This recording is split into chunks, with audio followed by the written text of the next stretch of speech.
If you're building an app right now, the worst thing you could possibly do is launch without a proper plan and waste months of your life that you spent building it. In this video, I'm going to show you the exact framework I use to launch over 200 apps since 2016. So don't waste your launch window. If you're new here, my name is Jonathan. I run a tech accelerator called Viral App Launch that helps apps get 10,000 new users and 20 investor introductions. And this is the launch framework I use every single time. Waitlist, analytics, feedback, email, app store, landing page, and show you all the tools that you need to have a successful app launch. Number one, the waitlist page. You've probably heard this before, but I'm going to tell you something a little bit different that's going to make a major improvement in your waitlist strategy. So pop into any landing page builder and go ahead and build your waitlist page to start building excitement and anticipation. Keep it super simple. A screenshot of your app, a mock-up of your app in an iPhone, and a text field. But instead of putting email as the text field, I want you to ask for people's phone numbers. Why? The average open rate on email is about 15%. On text, it's 85%, meaning it is the opposite and over 7 times better performing than email. Email is old and archaic, so grab their phone numbers. And users actually like that more too. Why it matters. This helps you gauge people's interest in your app, gives you beta testers who are locked and loaded right when you're ready to launch, and gives you a springboard on your launch day. So what kind of tools do you need for this? I like to use Framer. It's like an AI website builder. You can also use Replit, Unbounce, High Level. Any of these softwares will work fine. And then you can use something like FormSpark or really any CRM software. The CRM that's most popular for apps is called CleverTap, and that allows you to do SMS, email, and push notifications. But you can really pick any one that you want. I actually use High Level because it includes landing pages and forms, so you can build it all on one platform. Step 2, you got to know your numbers. That's what brings you to in-app analytics. Most people delay setting up their analytics because they've never done it before and they don't really know how. And they're thinking, I don't even have users. What's the point of tracking them? My advice, set it up early. Why? You want to start tracking your performance from the day that you launch your app. As the legendary Peter Drucker says, what gets measured gets managed. Here's the main reason why you want to have tracking set up from the very beginning. You want to understand when and why your users churn. And trust me, you will have churn when you first launch, especially in the first few days and months. Without analytics, you're basically running blind. It's like driving a car with the blindfold on. The first analytics platform that you're going to want to install is called Firebase. It's by Google Analytics. It actually connects right to Google Analytics. It's free, it's robust, it's my favorite. If you take one thing away from this video, make sure to install Firebase SDK on your app. It will send little crawlers all through your app and track all kinds of things from time spent in app to number of pickups to how many people completed the registration to how many people purchases and so on. It is great. Step 3, the feedback board. This is another major mistake that app founders make. They don't have a place for collecting user feedback in a systematic way and actually taking action from it. Do not skip setting up a feedback board. Here's what I mean by feedback board. Users can submit feature requests. Other users can upvote those, and you'll see naturally what floats to the top. Why this is so powerful. You're going to be constantly surprised by what gets upvoted. Usually, users are asking for something completely different than what you have in your head. Great features that you never had planned out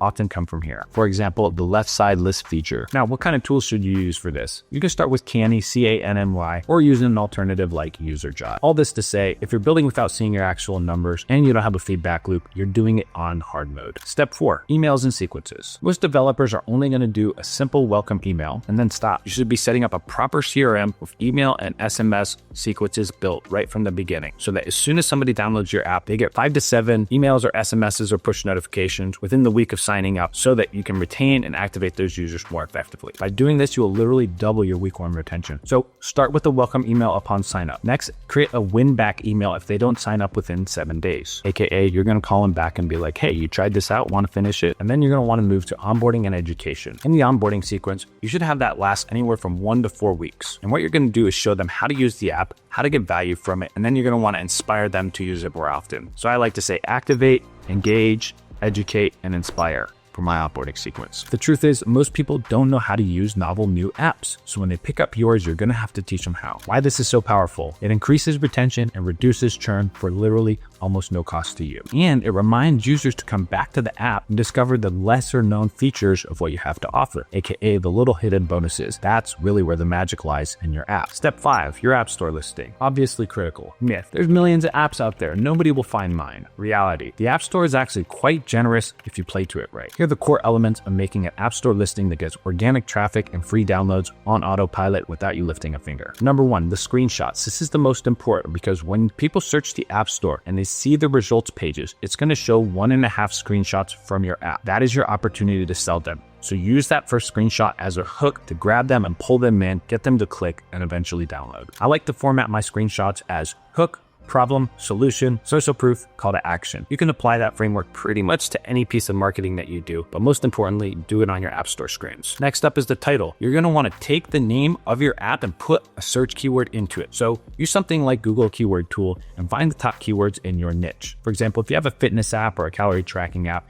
you're going to want to put my app dash fitness tracker or calorie tracker. Why? Because when somebody searches for calorie tracker, it's going to match the highest priority content in your app store listing, and you're actually going to float to the top within a few days for that search term. So don't feel weird about putting a keyword right into the name of your app. Next up, take the keyword research that you did, find 5 to 10 keywords that are getting a lot of traffic, meaning they have high demand and low competition, and you're going to insert those into the app store description. This is the content where you have a chance to really sell people on your app. Again, you're going to apply the framework hook, capture their attention, problem, diagnose why they came to your app, provide the solutions, that's your product features and benefits, and you're going to go to social proof. Trusted by over 10,000 people across the world. Boom, download for free now. Call to action last. And then we got the metadata. This is the backend data that the App Store reads to figure out where your app should sit and the results. So you're going to want to pick a category that is not competitive, is a relatively blue ocean. So instead of going to social apps, why don't you go to education apps or try lifestyle apps? There are categories that are much less competitive and can get you a lot more free reach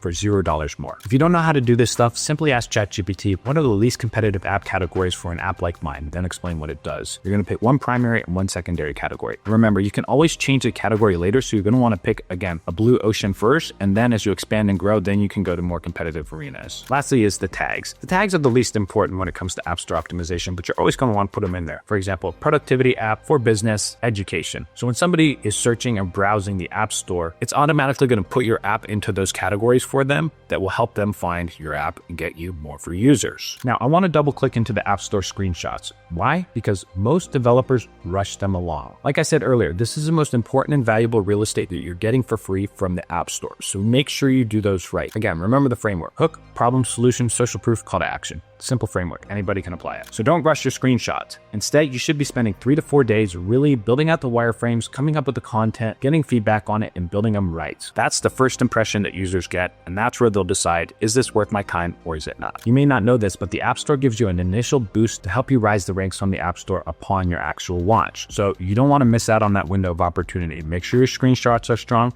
and make sure your ASO content is done. Step 6, full landing page or funnel. This is very different than a waitlist page. A funnel page includes all the key information on why somebody should download your app, what kind of problems you solve, and other social proof factors like how many people are using it or testimonials and things like that. This landing page is your opportunity to showcase the whole product and then drive people to the App Store. The cost per registered user, somebody who sees the landing page before they go to the App Store, is twice as good as sending them directly to the App Store. So when we're launching after, we don't actually send traffic directly to the App Store. Instead, we send them to a landing page and we measure the people who click the button from the landing page to the App Store, and then we measure the registrations on the back end. Like I said before, it will double the performance of App Store Direct. Why? Because users are more educated and more groomed and more sold on your app before they download. It takes more intention and gets a higher quality user. That same user could be low quality if they went directly to the App Store, or could be a high quality user if they reviewed the landing page first. So send them here. If you've already made some nice visuals and screenshots for your app, you can reuse them on this landing page. So don't go and reinvent the wheel. This will typically take you about a week to develop, come up with a copy, tweak it, get it right, and launch. Don't get wrapped around the axle here. Don't delay your launch because you're stuck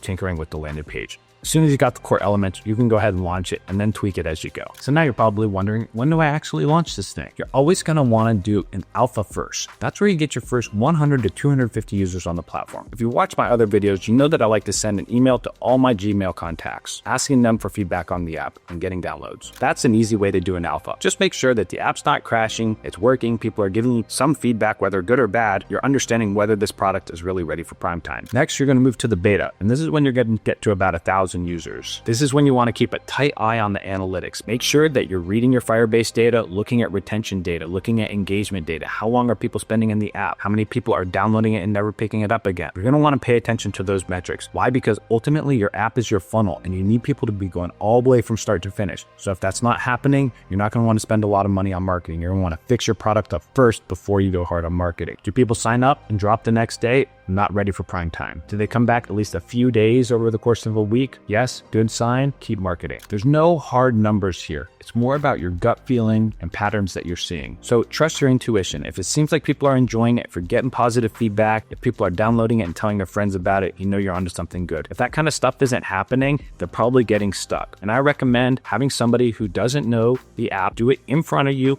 while they talk through their emotions of it. So you're going to ask them to download the app on the spot and then speak what they're feeling as they go through it. So for example, they might say, I'm confused here. Where do I click here? You want to hear that verbal feedback from somebody who's never touched it before. That is the best kind of feedback that you can get. And that would tell you something that data could never tell you. When you have a high confidence that people are going to stick with the app, that's a good time to launch. But don't get ahead of yourself like I did. I didn't have a very good retention rate and I spent tens of thousands of dollars marketing my app only to find out I had to go fix that stuff later. And a lot of those users had already churned out before I can make any money on it. So don't do what I did the first time. Make sure people are enjoying it. Make sure they're sticking around before you start marketing it hard. All right, so now let's recap. Here's the checklist you're going to want to take away from this. Number 1, waitlist. Number 2, analytics. 3, feedback board. 4, email sequences. 5, app store listing. 6, landing page. 7, alpha and beta. Launch decision. 8, launch announcement. Hopefully, this gives you a clearer checklist for your next launch. If you want more app marketing tips, make sure to drop a subscribe below and I'll catch you in the next video.